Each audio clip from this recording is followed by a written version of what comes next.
Yogi कथामृत autobiography of a योगी।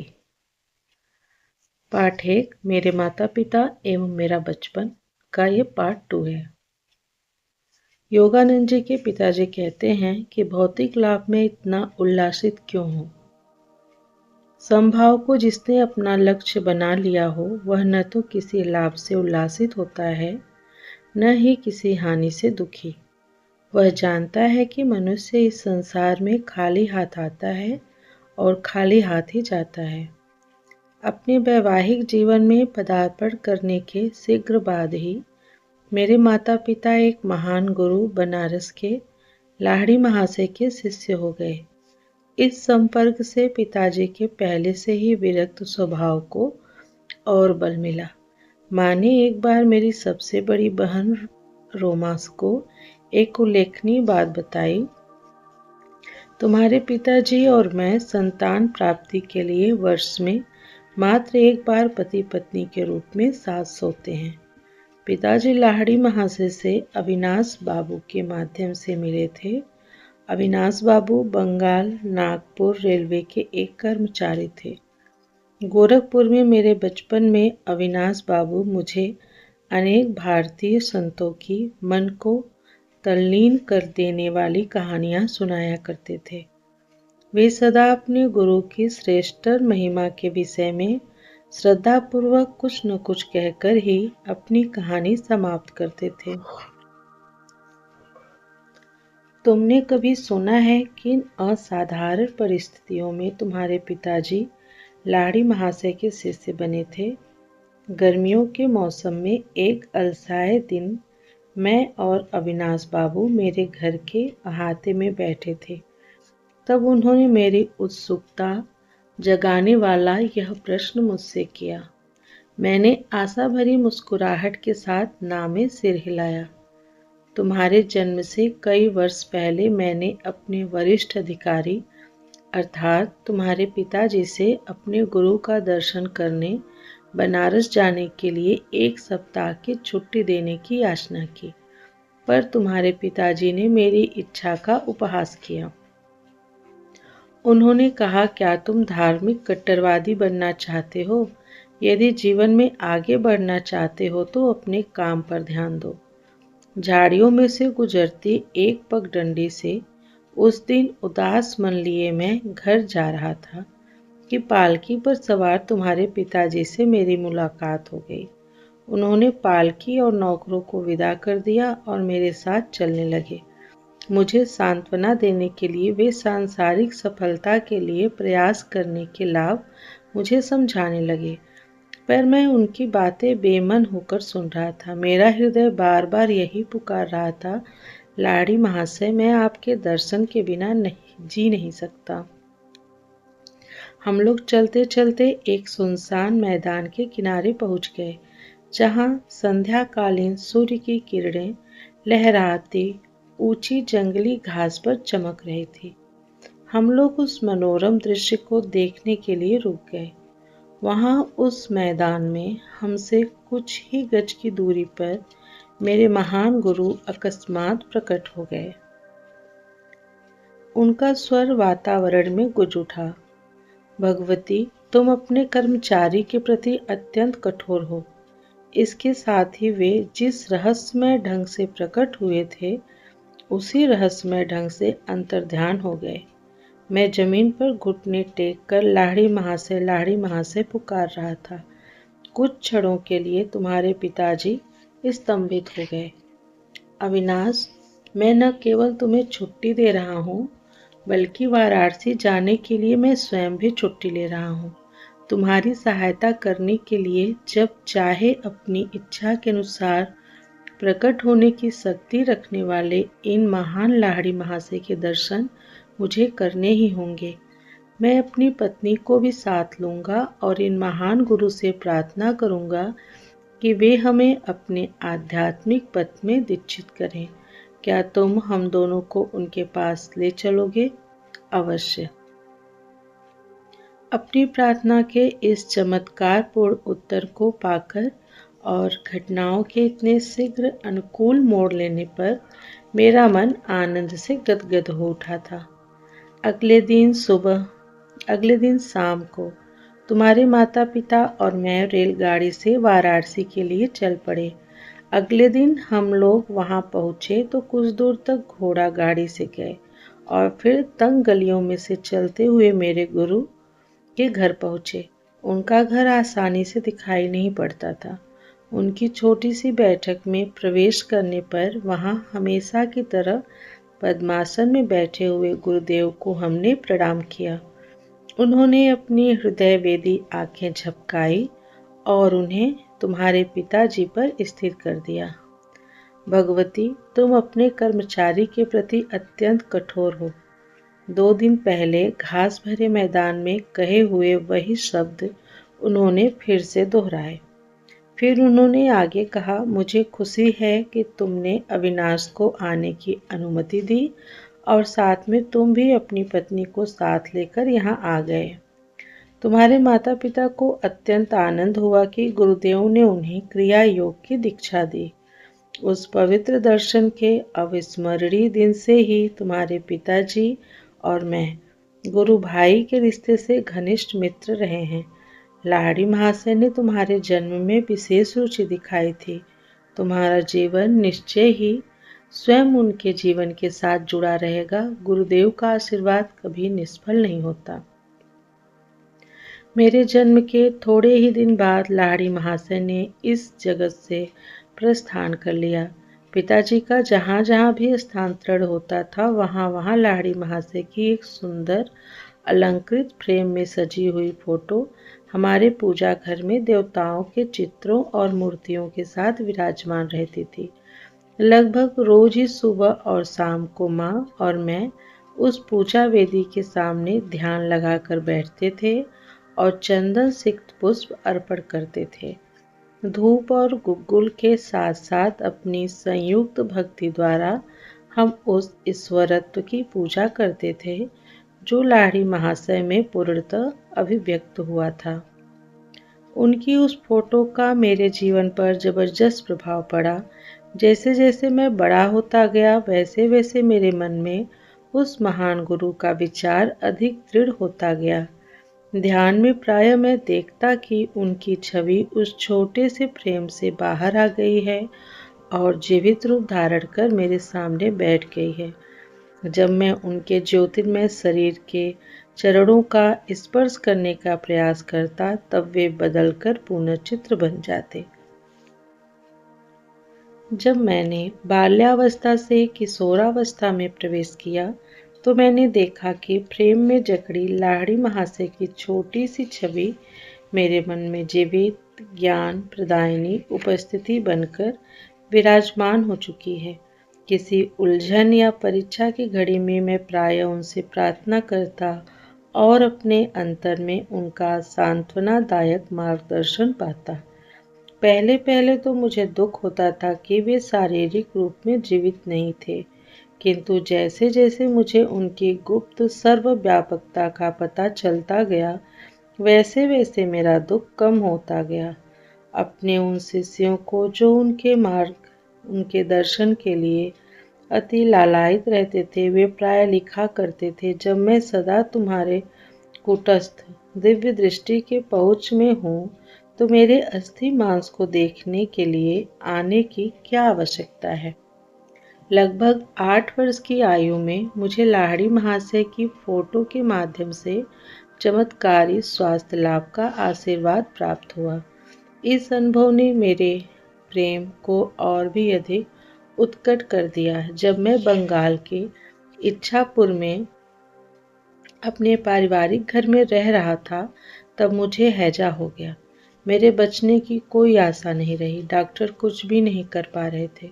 मेरे बिस्तर के पास बैठी माँ ने भाव विह्वलता के अतिरेक के साथ मेरे सिर के ऊपर टंगी लाहिड़ी महाशय की फोटो की ओर देखने का मुझे इशारा किया। उन्हें मन ही मन प्रणाम करो। वे जानती थी कि प्रणाम करने के लिए हाथ उठाने की शक्ति मुझ में नहीं बची थी। यदि तुम सचमुच अपनी भक्ति प्रकट करोगे और अपने अंतर में उनका चरण स्पर्श करोगे तो तुम्हें जीवन दान मिल जाएगा। मैंने उनकी फोटो की ओर देखा तो वहाँ आंखें चौधियाने वाला प्रखर प्रकाश दिखाई पड़ा, जिसने मेरे शरीर और पूरे कमरे को अपने में समा लिया। मेरी मिचलाहट और अन्य अनियंत्रणीय लक्षण समाप्त हो गए।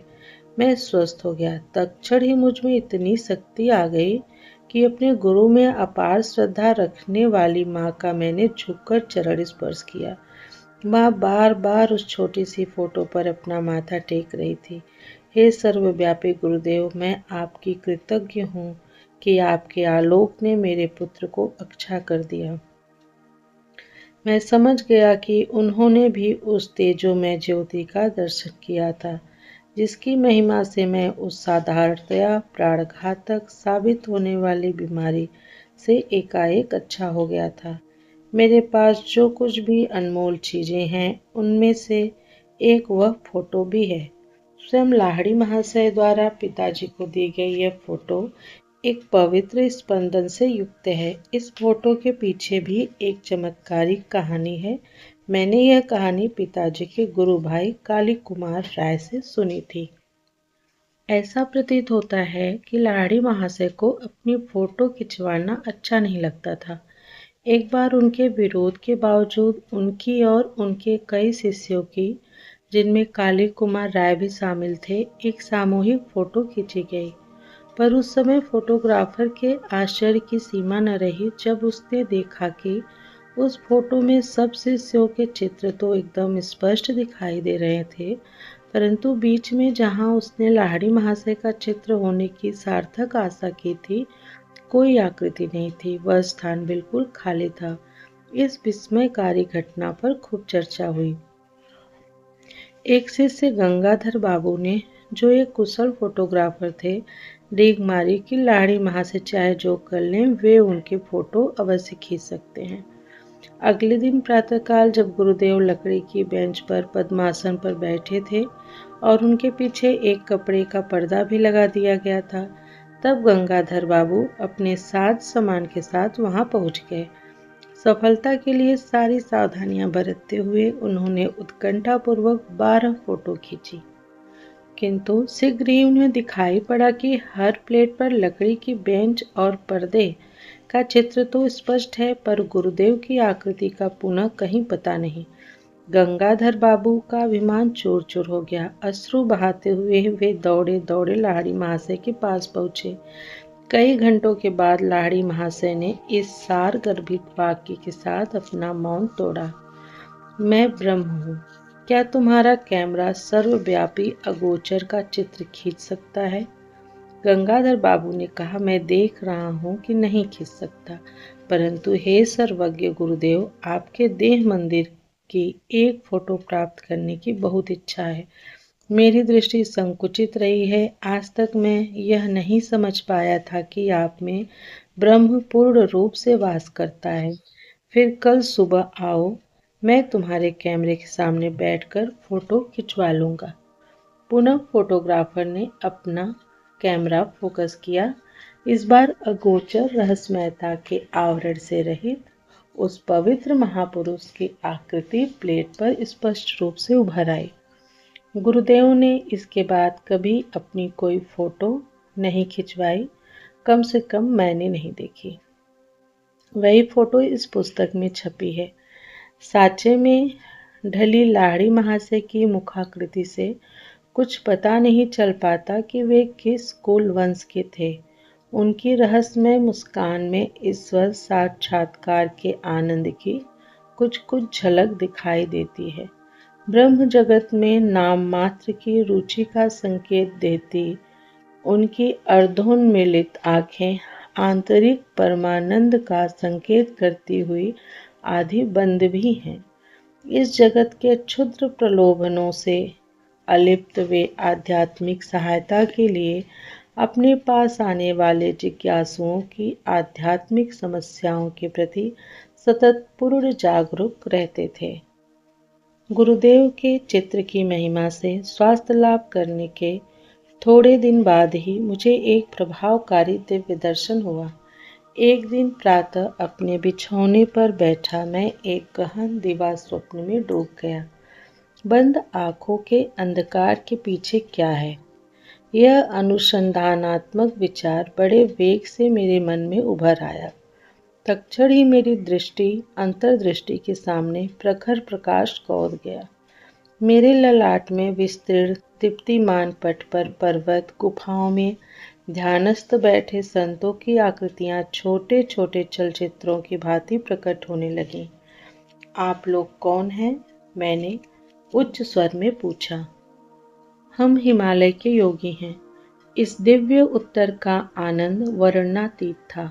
मेरा हृदय पुलकित हो उठा। आह, मैं भी हिमालय में आकर आपके जैसा बनना चाहता हूँ। दृश्य अंतर ध्यान हो गया, परंतु रजत किरणें मंडलाकार में अनंत की ओर विस्तृत होती गईं। यह अद्भुत आलोक क्या है? मैं ईश्वर हूँ, मैं प्रकाश हूँ। यह ध्वनि बादलों की सौम्य बुदबुदाहट जैसी थी। मैं आपके साथ एकाकार होना चाहता हूँ। यद्यपि वह ईश्वरीय आनंद क्रमशः क्षीण होता गया, पर उससे मैं ब्रह्म की अस्थायी खोज की विरासत प्राप्त करने में सफल हुआ। ईश्वर शाश्वत नित्य नवीन आनंद है। यह स्मृति मेरे हृदय पटल पर इस अनुभव के बाद लंबे समय तक बनी रही। बचपन की एक अन्य स्मृति असाधारण है और उल्लेखनीय भी है, क्योंकि उसका चिन्ह आज भी मेरे हाथ पर है। एक दिन प्रातः समय मैं और मेरी बड़ी बहन उमा अपने गोरखपुर के घर के अहाते में नीम के पेड़ के नीचे बैठे थे। आसपास के तोतों को नीम के पके फल खाते मैं निहार रहा था, और बीच में जो समय मिलता उसमें उमा दीदी मुझे बंगाली की पहली पुस्तक पढ़ने में मदद कर रही थी।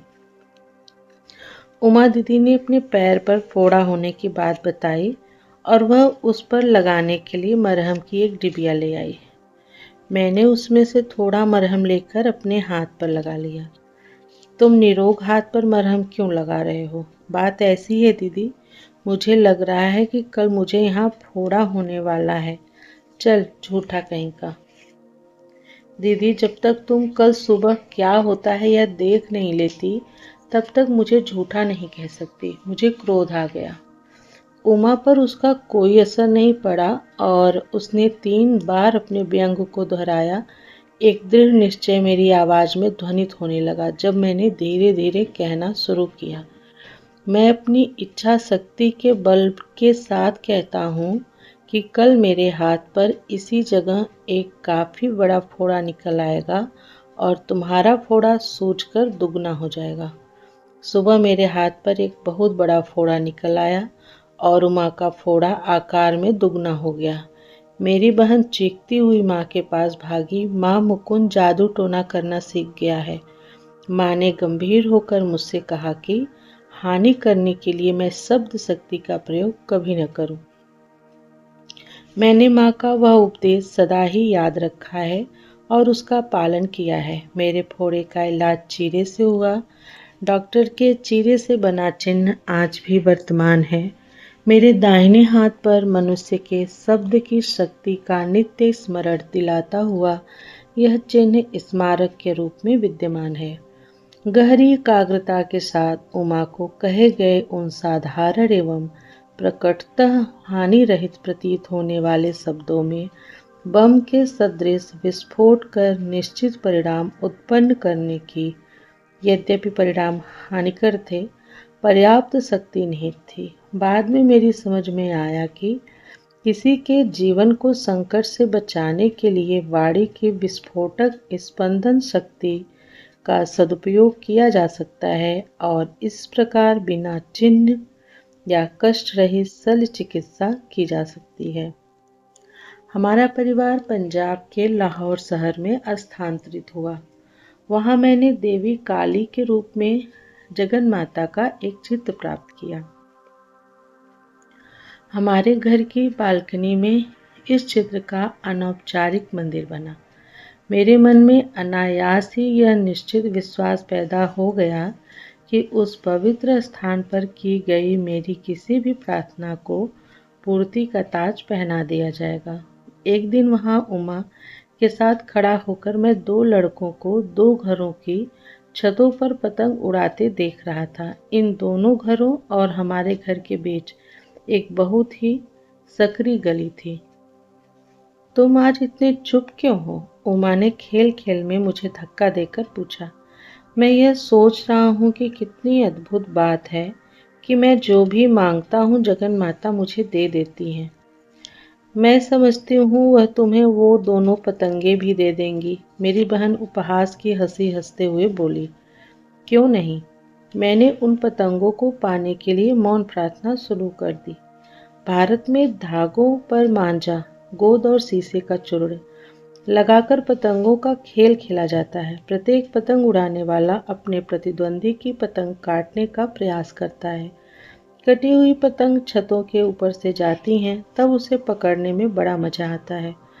उमा और मैं ऐसी बालकनी में खड़े थे जिसके ऊपर छत थी और दोनों ओर दीवार भी थी, इसलिए किसी कटी पतंग का हमारे हाथ आना असंभव प्रतीत होता था, क्योंकि स्वाभाविक तौर पर उसका धागा छत के ऊपर ही लटकता हुआ आगे निकल जाता। गली के उस पार पतंग उड़ाने वालों ने अपना खेल शुरू किया। एक धागा कट गया, तत्क्षण ही पतंग मेरी दिशा में लपकी। अचानक हवा बंद हो जाने के कारण वह पतंग एक क्षण के लिए स्थिर हो गई और इसी बीच उसका धागा सामने वाले घर के ऊपर उगे नागफनी के एक पौधे में उलझ गया। मेरे पकड़ने के लिए एक पूरा फंदा बन गया। मैंने यह पुरस्कार उमा को सौंप दिया। यह तो केवल एक असाधारण संयोग था, न कि तुम्हारी प्रार्थना का उत्तर। यदि वह दूसरी पतंग भी तुम्हारे पास आ जाए तो मैं मानूंगी। दीदी की काली आंखों से उनके शब्दों की अपेक्षा कहीं अधिक विस्मय प्रकट हो रहा था। मैंने तीव्रता से अपनी प्रार्थनाएं जारी रखी। उस दूसरे पतंग उड़ाने वाले के जोर से झटका मारने के कारण उसका धागा भी टूट गया। हवा में नाचती हुई पतंग मेरी ओर आने लगी। मेरे सहायक नागफनी के पौधे ने फिर से धागे को उलझाकर आवश्यक फंदा बना दिया ताकि मैं उसे पकड़ सकूं। मैंने अपना यह दूसरा पुरस्कार भी उमा को भेंट कर दिया। सचमुच जगन्माता तुम्हारी प्रार्थना सुनती हैं। यह सब मेरे लिए विलक्षण है। दीदी भयभीत मृग शावक की भांति भाग गई। तो यहाँ पे खत्म होता है यौगिक कथामृत का पाठ 1, मेरे माता पिता और बचपन। और दूसरे वीडियो में हम पढ़ेंगे पार्ट 2, माँ का देहांत और अलौकिक ताबीज़। Thanks for listening.